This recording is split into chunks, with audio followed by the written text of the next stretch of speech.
Halo, apa kabar? Saatnya Anda menyimak berita Medan bersama saya, Tia Anissa.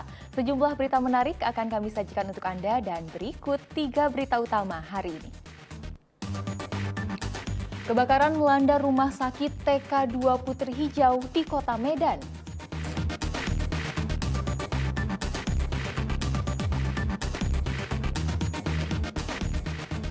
Tersangka penembakan pendeta di Kabupaten Deli Serdang ditangkap polisi.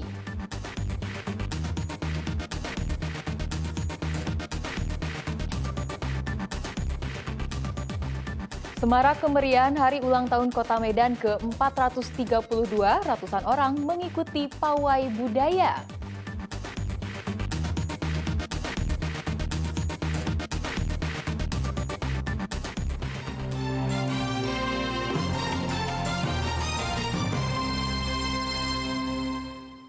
Kita ke informasi pertama. Kebakaran melanda rumah sakit TK2 Putri Hijau di Jalan Putri Hijau, Kota Medan Sabtu malam.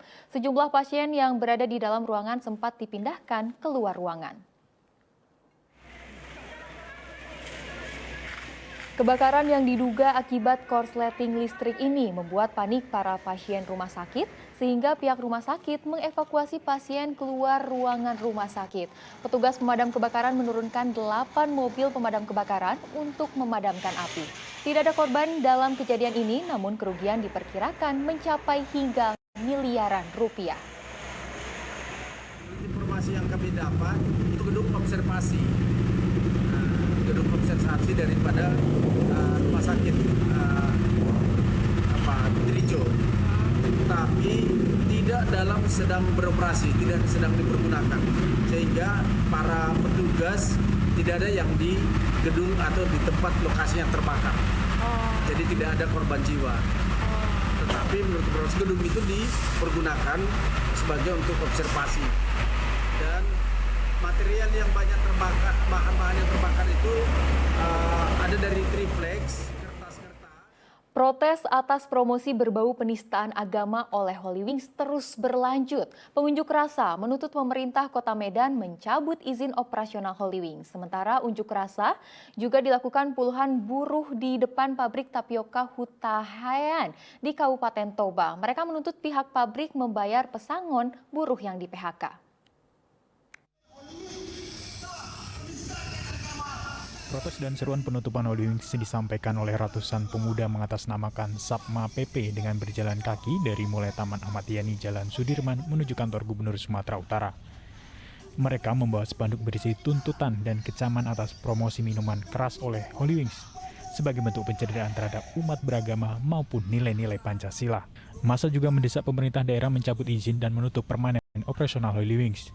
Jadi gini, kita meminta atensi Bapak Gubernur untuk menindaklanjuti ke Pemkot Medan agar menutup perizinan yang ada di Holy Wings. Di kota lah bang. Iya. Kalau masih buka juga bang? Kita lakukan boykot. Kita segel. Pasti kita segel. Sebelumnya dan tidak ada tawar menawar dengan apa yang sudah diperbuat oleh Holy Wings hari ini. Wakil Gubernur Sumatera Utara pun mengimbau kepada seluruh pemilik usaha agar tidak melakukan tindakan yang berbau sara. Cukup Holy Wings menjadi pembelajaran dan tidak ada lagi hal seperti ini, karena jangan menjadi perpecahan antara kita karena ini. Dan adik-adik dari Sama Pemuda Pancasila yang hari menyampaikan aspirasi kami terima dengan baik dan kami sudah sampaikan agar bersabar, biarlah pemerintah bekerja mengevaluasi seperti apa tindakan selanjutnya, nanti serahkanlah ke pemerintah. Ada rencana memanggil bang pemerintah provinsi bang? Ini karena kaitan perizinan semuanya ada di kabupaten kota, kita pun tidak melangkahin daripada kebijakan dari pemerintah provinsi. Biarlah kabupaten kota bekerja dulu, nanti akan kita lihat dan akan kita menerima apa yang menjadi keputusan kabupaten kota dan kita evaluasi bersama. Puluhan buruh berdemo di depan gerbang pabrik tapioka Hutahayan di Desa Pintu Bosi, Kabupaten Toba. Dengan mendirikan tenda, para pendemo juga membawa poster tuntutan agar pihak pabrik membayar pesangon 6 buruh yang terkena PHK.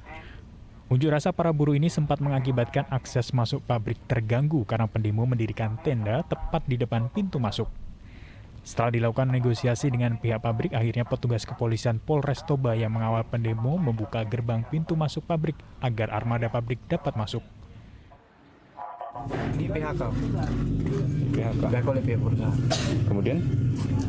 Ya kemudian diperkarakan sampai ke pengadilan, sampai keputusan Mahkamah Agung membayarkan pesangonnya. Oh berarti karyawan yang tidak dibayar pesangonnya, Iya. tuntutannya itu ya? Iya, cuma itu aja Pak. Aksi damai ini akan berlanjut jika sampai seminggu ini dana pesangon buruh tidak dibayarkan pihak pabrik tapioka Huta Heian.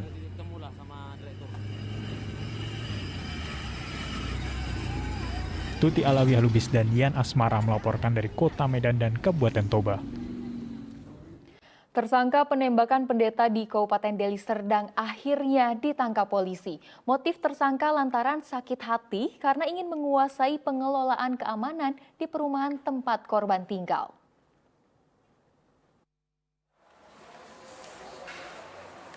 Tanpa perlawanan, pria bernama Zulkarnain alias Zul yang merupakan tersangka penembakan terhadap pendeta ditangkap polisi pada 1 Juli lalu tak jauh dari rumahnya di Kecamatan Galang, Kabupaten Deli Serdang. Kejadian penembakan terhadap seorang pendeta terjadi pada 27 Juni 2022 sekitar pukul 8 malam. Pelaku menyiapkan senapan angin yang lengkap dengan pelurunya untuk kemudian melukai korban. Guna dapat mengawasi korban, tersangka pun berjalan menuju ke atas bukit di areal kebun kelapa sawit yang berada tepat di samping rumah korban. Tersangka kemudian mengokang senjata dan mengarahkan senapan anginnya ke arah korban yang sedang duduk di teras rumah.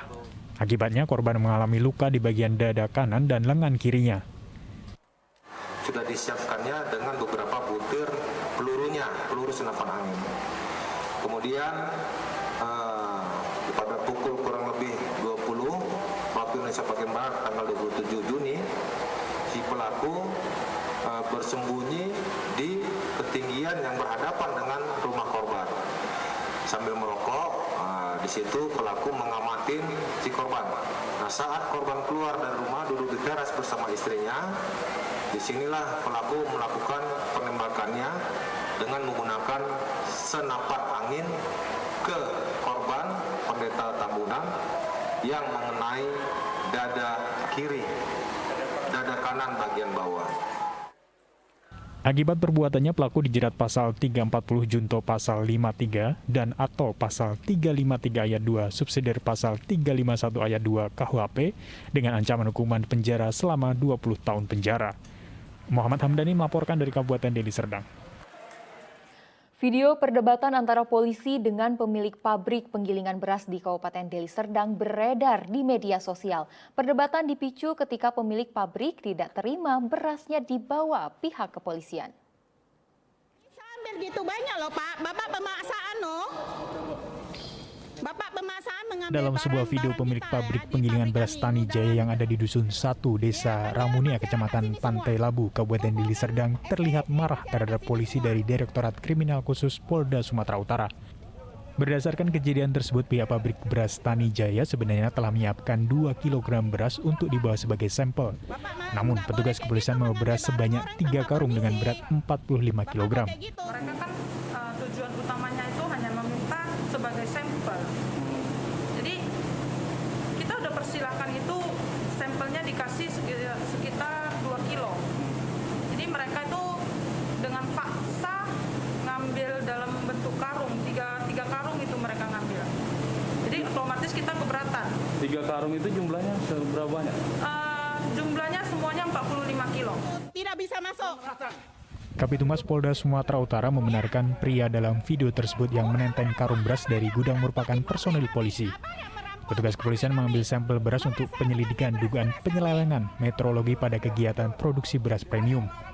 Polda Sumatera Utara memastikan kedatangan petugas kepolisian pada 29 Juni lalu ke pabrik penggilingan beras Tani Jaya sesuai dengan sprindik Direktorat Kriminal Khusus Polda Sumatera Utara tertanggal 20 Juni 2022.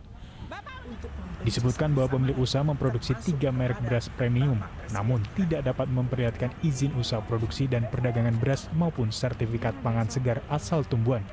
Beras yang dijual kategori premium oleh mereka ini tidak sesuai dengan parameter yang semestinya beras itu premium.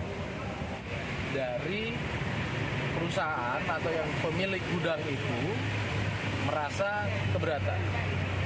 Kita sudah menunjukkan surat perintah tugas sesuai dengan mekanisme dan proseduralnya Kemudian kita juga mengajak perangkat desa yang ada di situ untuk mendampingi penyidik, dan kita juga sudah menunjukkan itikat-itikat baik agar pemilik gudang kooperatif dengan tindakan penyelidikan yang kita lakukan. Pemilik usaha diduga melanggar tindak pidana Undang-Undang RI Nomor 18 Tahun 2012 tentang pangan dan Undang-Undang RI Nomor 8 Tahun 1999 tentang perlindungan konsumen.